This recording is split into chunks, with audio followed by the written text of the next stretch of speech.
Welcome to IELTS listening test. Please do subscribe our YouTube channel, like the video and click on the bell icon for daily listening videos. Share your listening band score in the comments section below at the end of the test. Now turn to Section 1. Section 1.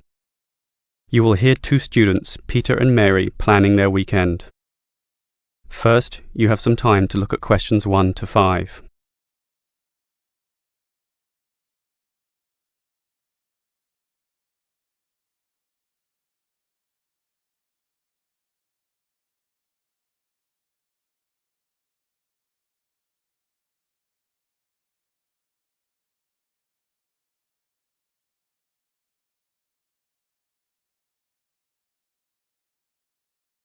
You will see that there is an example that has been done for you. On this occasion only, the conversation relating to this will be played first. Well, Mary, you're free this weekend, and so am I. So let's plan the agenda. We said we're going to see a movie on Saturday, right? Yes. But what time? It's cheapest in the afternoon and very expensive at night, of course, so let's go in the afternoon. Sounds good. Have some fun before preparing that night for all our studies. Peter and Mary will see the movie in the afternoon, so afternoon has been written in the space. Now we shall begin. You should answer the questions as you listen, because you will not hear the recording a second time. Listen carefully and answer questions 1 to 5. Well, Mary, you're free this weekend, and so am I. So let's plan the agenda. We said we're going to see a movie on Saturday, right? Yes. But what time? It's cheapest in the afternoon and very expensive at night, of course, so let's go in the afternoon. Sounds good. Have some fun before preparing that night for all our studies. But you mentioned that new action movie. Sure. Well, that's what you want to see, but I'd rather see that comedy. I thought we'd agreed on the action movie. You just said that you'd like it. I didn't. My friends tell me my movie is very funny too. Okay, I'm fine with that. A comedy it is. We can see my action film another time. So that's Saturday afternoon planned, and that night we'll just eat at a restaurant. Where? I don't have much money, but there are some nice cheap places near the cinema. What about Pizza King? I'm not that keen on pizza, actually. There's a noodle place near there. What about that? Oh, I really wanted to eat pizza. And you know how fattening pizza is, and not nearly as healthy as noodles either. Okay, we'll do it your way again. Noodles it is. Okay, that's Saturday done. But Sunday, we have to study, right? You bet. We'd better start early too. 10 a.m, let's say. We can meet in the library about that time. Okay, let me write that in my diary. But 10 in the morning is a bit late, don't you think? We've got a lot to do, so I should think 9 a.m. is the very latest we should meet. 9 a.m? Sunday morning? Are you serious? What about 9:30? No, it's important to be disciplined, so I'll be there at that earlier time. All right, 9 a.m. The early bird catches the worm or passes the exam, right? Right, but should we study for the science class or the maths one? Or even history. There's so much to study. Well, let's just stick to the original plan, science, right? Yeah, we can study for maths another time. Okay, that's decided. Now, that just leaves the afternoon. But there's lunch first. I think we can have my choice of restaurant this time. That's only fair. But the university cafeteria is not far, and cheap too. But I thought we could have pizza. There's a nice sandwich bar there, and that's a healthier option. I'm doing this for your own good. Look at you, Peter. You're already overweight. Okay. We'll take the healthy option again. Sandwiches it is, and you'll thank me for this later.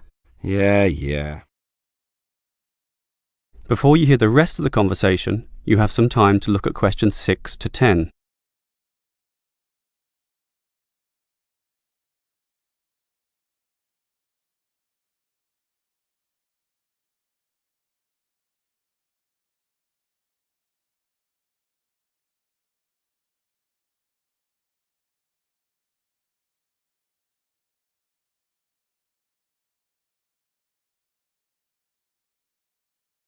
Now listen and answer questions 6 to 10.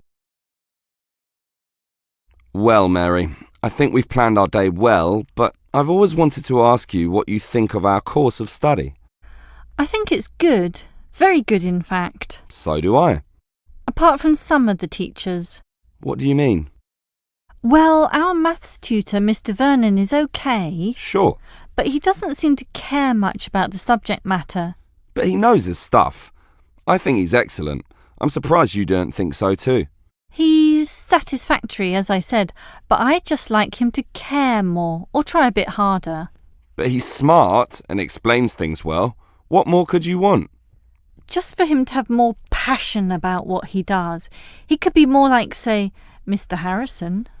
Mr. Harrison is always late, though, and he's never well prepared. Rushes in, notes falling everywhere, a complete mess.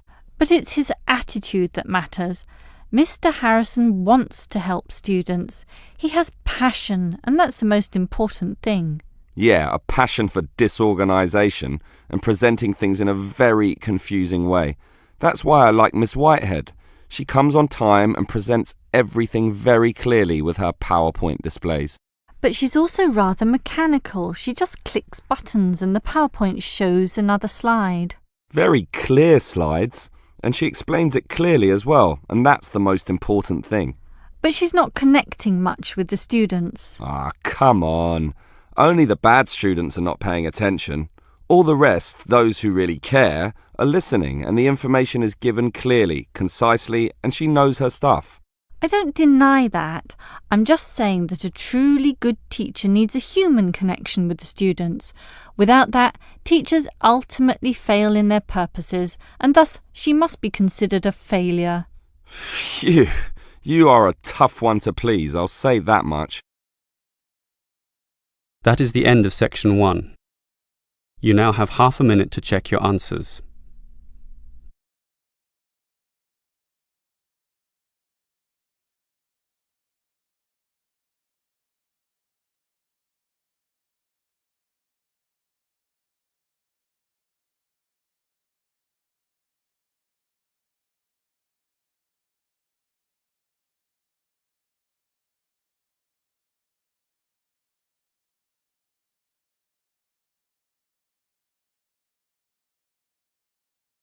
Now turn to section 2. Section 2. You will hear a hospital administrator telling some visitors about the hospital where she works. First, you have some time to look at questions 11 to 17.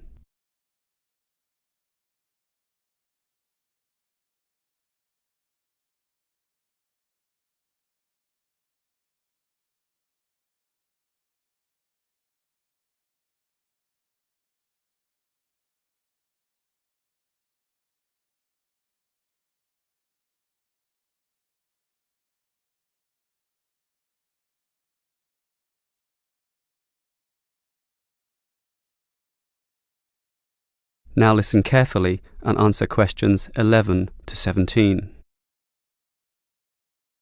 Hello everyone. Welcome to Stanford Hospital, one of the more progressive hospitals in the Greater Southern Health District. Now, one of the ways we have achieved our high status is through implementing certain rules that you may not necessarily find in other centres of care. One of the most important is washing hands.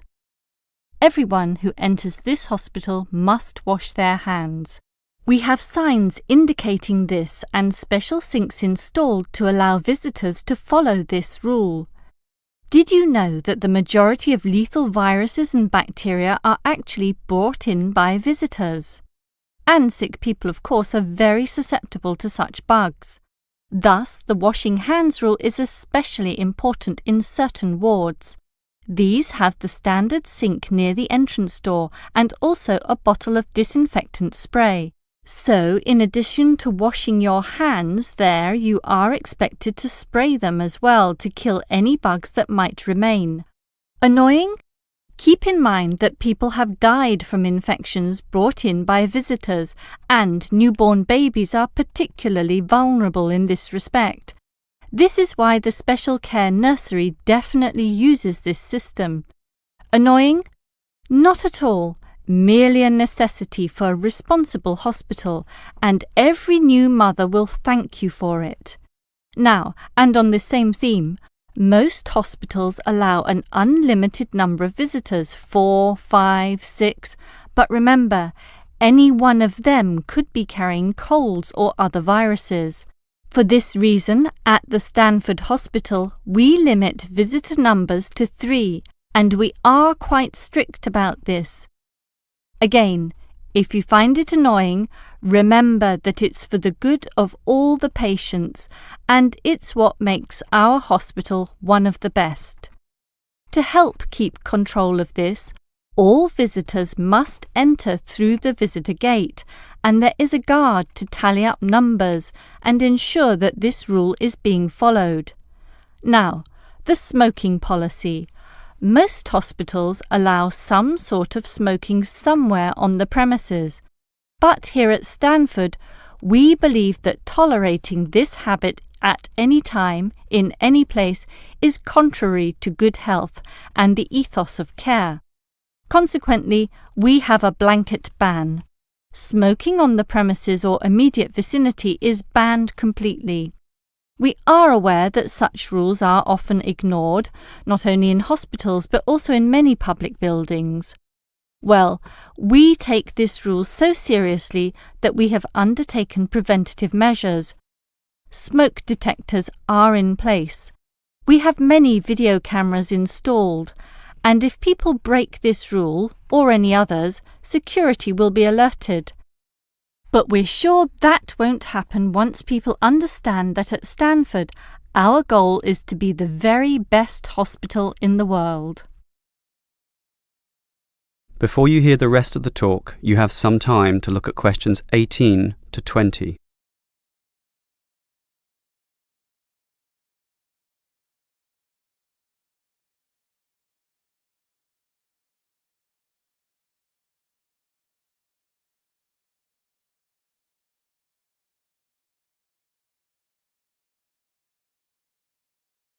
Now listen and answer questions 18 to 20.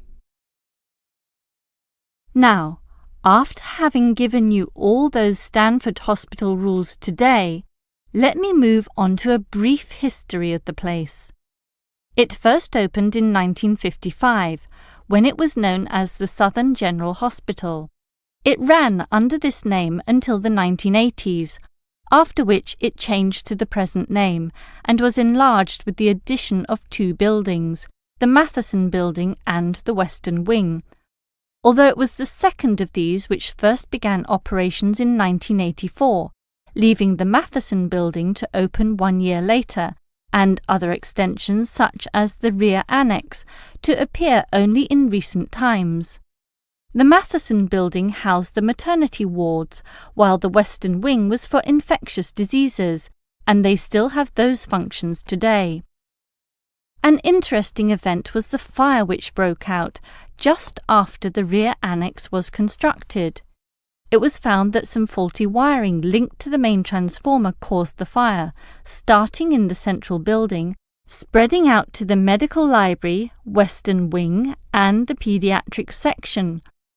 Fortunately, no lives were lost, although the damage bill was considerable. Apart from that, it's been pretty much plain sailing for the hospital, allowing it to gain the high regard in which it is held today. Now, do you have any questions? That is the end of section 2. You now have half a minute to check your answers.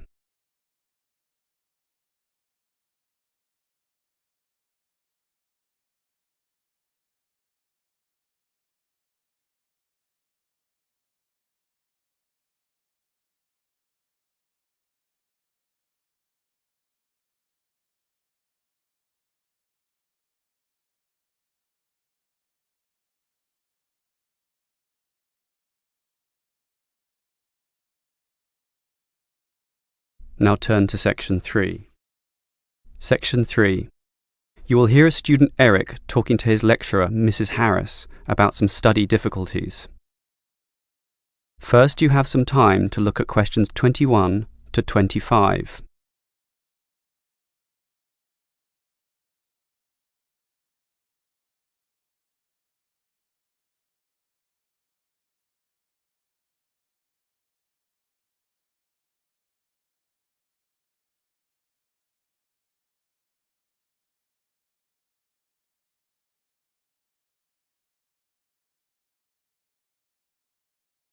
Now listen carefully and answer questions 21 to 25. Hi, Mrs. Harris. I really liked your lecture, by the way. Oh, thank you. Glad it was interesting.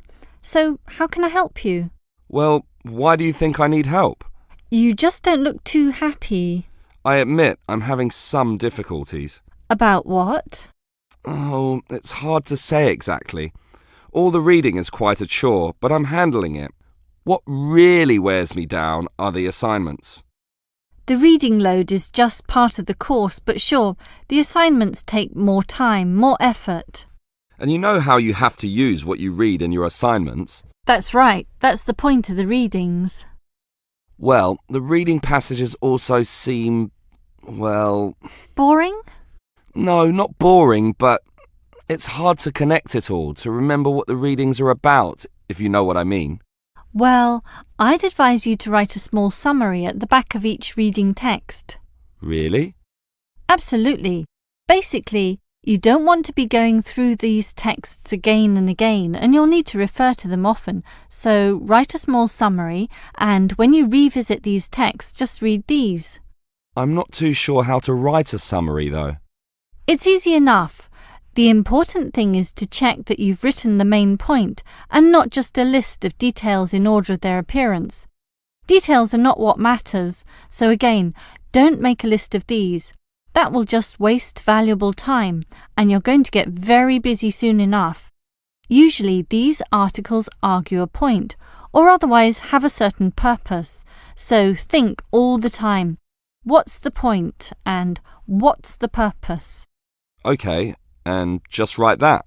Not just that. You have to think about the supporting points also. Then you might wish to cite some evidence. You can decide that yourself. But what's the most important thing about a summary? That it's accurate? No, that it's short. After all, it's a summary, right? So, main point, supporting point, some evidence, and most importantly, keep it short, OK? Before you hear the rest of the conversation, you have some time to look at questions 26 to 30.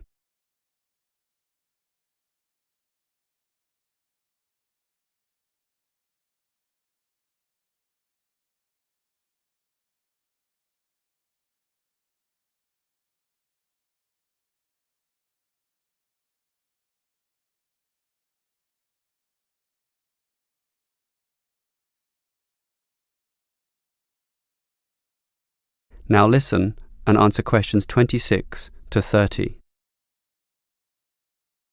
Well, those points about writing summaries sound useful, but what about the actual formatting of the summary, on paper I mean? Are there any other points I should know about? Yes, there's a lot actually. It's very important to... Write clearly? Write the author's name. But the author's name is in the text anyway. But it must also be in your summary. And you must always lead with this. For example, Peter Brown argues that, and so on. So the author's name is Peter Brown? Yes, and the actual summary continues from there. And here's another good hint. Always write the citation details at the top using bullet points. This makes these details clearer and easier to see, and immediately means you're not plagiarizing the text. You are acknowledging the source, which is academic and required. This also allows you to quickly write these details down later, if you paraphrase or quote from either the summary or the original text. What details go in the citation? The year of publication is obviously important, but here's another tip.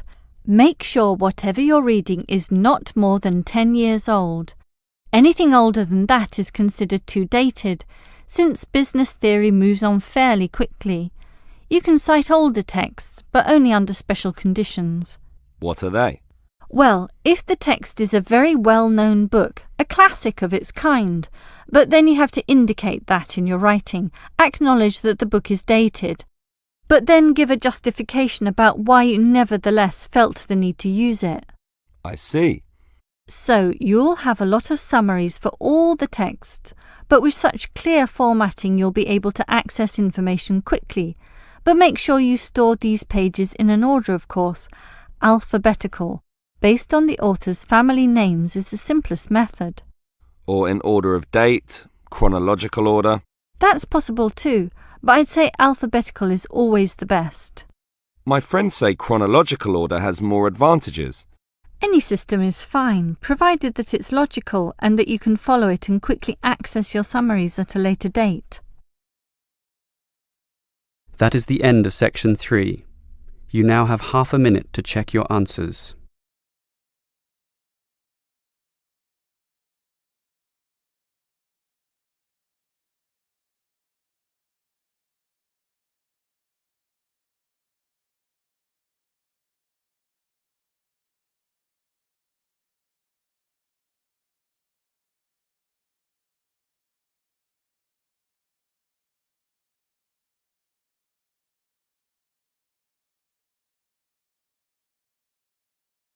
Now turn to section 4. Section 4. You will hear a lecturer discussing the marketing and consumption of kangaroo meat. First, you have some time to look at questions 31 to 33.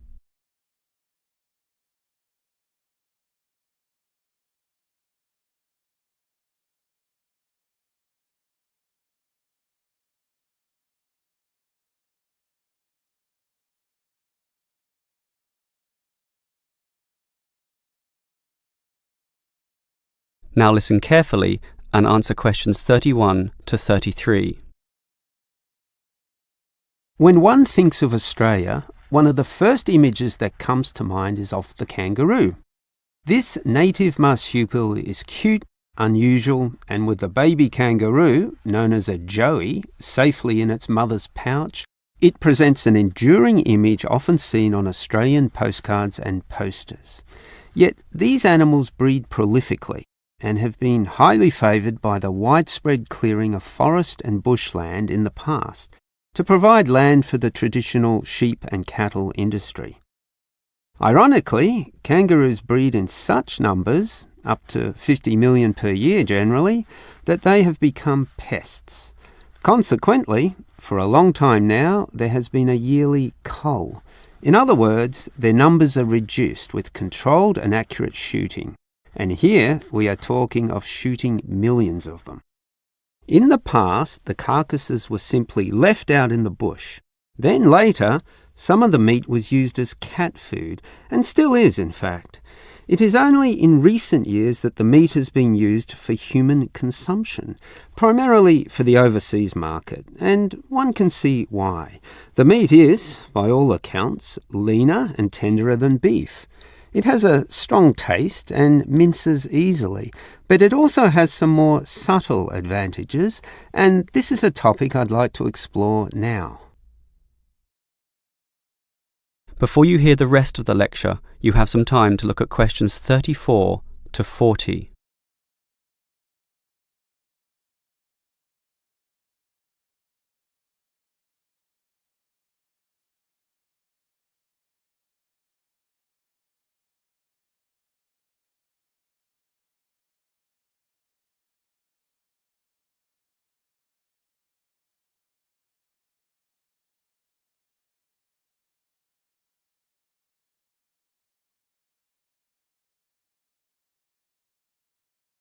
Now listen and answer questions 34 to 40. Now, there is a market, small but growing, for kangaroo meat. And one interesting reason to encourage its consumption is that it is environmentally friendly to do so. And this itself is for 3 reasons. 1, the traditional cattle and sheep, which mostly fill the rural pastures of Australia, are introduced species and somewhat destructive to the environment. After all, they weren't meant to be there in the first place. Their eating habits destroy the root systems of grass, their hard hooves tear open the ground, and their droppings are heavy and smothering to new growth. Kangaroos, in contrast, have all the opposite traits. They are a native animal existing in harmony with the natural environment there, so replacing cattle with kangaroos makes good sense. The other benefit is that, unlike cows and sheep, Kangaroos don't produce methane as a byproduct of their digestion, and methane, along with carbon dioxide, is one of the primary agents of global warming. Finally, since there are too many kangaroos anyway, culling their population for their meat increases the biodiversity of Australia's wildlife. In other words, wallabies, quokkas, wombats and other native animals are given space to increase their numbers also, in the way that it was meant to be before the bushland was extensively cleared. So, one would think such arguments make the case irrefutable. However, there are some serious issues to overcome. The biggest problem is the way eating this meat is perceived. Many people still feel uneasy about eating what is, in effect, a national symbol, and a cute one at that. As well as this perception problem, kangaroos cannot be domesticated or raised within enclosures, as can conventional cattle. Kangaroos simply leap over fences, meaning that it is wild kangaroos that are harvested, which is not always efficient or cost-effective. This process involves trucks, shooters, spotlights, and many people to assist in transporting carcasses from remote locations. Finally, the public are not that happy with guns being the tool to cull these animals, arguing that it is inhumane. Professional shooters are, of course, trained, licensed, and follow a strict code of practice. They use accurate weapons and always aim for the head. The kill, in theory, is instantaneous, yet not necessarily in all cases. Thus, videos of kangaroo shooting taken by animal rights activists can cause great problems for the industry. Yet, what the public needs to realise is that, ultimately, all of their meat requires the killing of animals. And what happens in cattle abattoirs is, in essence, no different to what happens during the average kangaroo cull. That is the end of section 4. You now have half a minute to check your answers.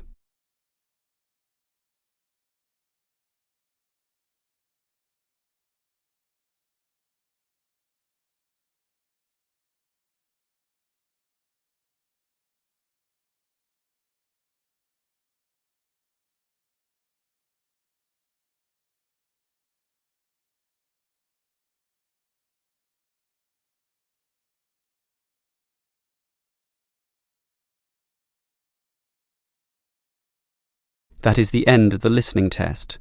In the IELTS test, you would now have 10 minutes to transfer your answers to the answer sheet.